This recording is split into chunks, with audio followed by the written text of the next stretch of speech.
I.Eat.Games, yeah. What's up, Tarnished Mark here, and we are working on Patches here, our good old friend from the previous games. I love that they put him in this game. We're at the Murkwater cave, and this is a weird cave.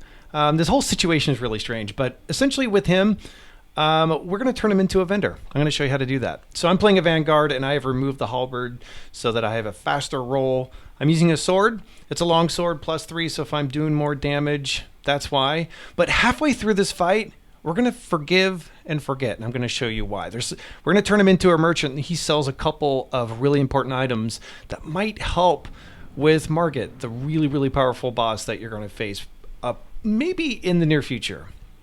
But when we go through the mist in the cave, he is not here, but there's a chest right over there. And it's curious. I did walk around for a while, so if you did that too, don't feel bad. But I was kind of like, where is this guy? Where's the boss?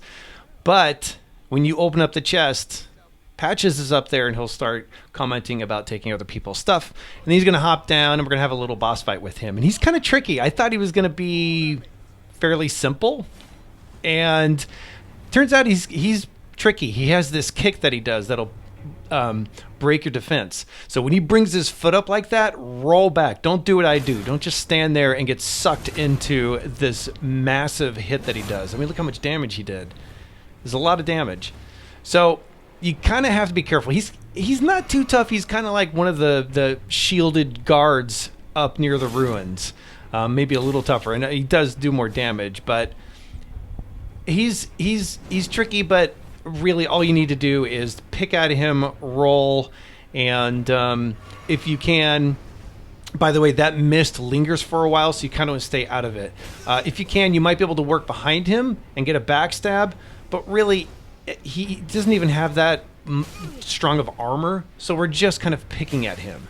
Now, when it comes to these single hits here, you could try guard countering. I'm not sure what was going on. I usually can guard counter pretty well, but I had a tough time with him for some reason. I'm wondering if you do too. My rhythm may have just been off. But really, bring up block with L1, and then as soon as you block his single-handed attacks, you got to watch out for that kick. You can counter him by squeezing R2 like that, right there. That's how you do it. It's pretty effective. And then again, once you get him down to half his health, he'll say, "Wait, please stop immediately. Don't attack him. Just hang out here. You don't need to really do anything. Just stand there." And eventually he will start talking to you. And yes, it'll say Emily Feld, and you get a couple items. But really what we do is we turn him into a vendor.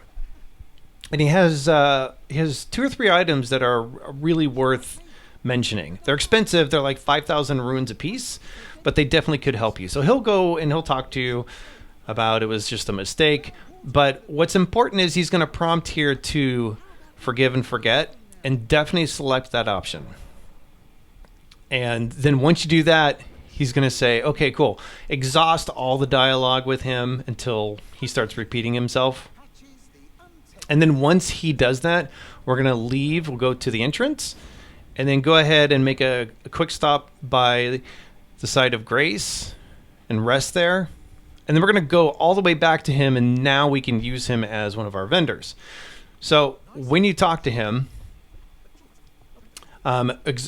exhaust all the dialogue, of course. And when you go into purchase, this right here, Margit's Shackle, this can be used in the boss battle against him. And it's really powerful. Also, the Stonesword key, that is also something that is important. So you can ask him about the bandits and this chest.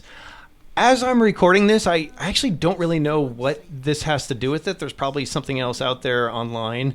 I don't know if it's too early since release for us to really know what that does. I'm not sure if that's something that happens later in the game. I don't know if it's a trick, knowing Patches, but whatever, just don't, I would say don't loot it, leave it there, and we'll find out and see what happens. Don't forget to like and subscribe, folks. It does help me out quite a bit. Thanks for checking out my video.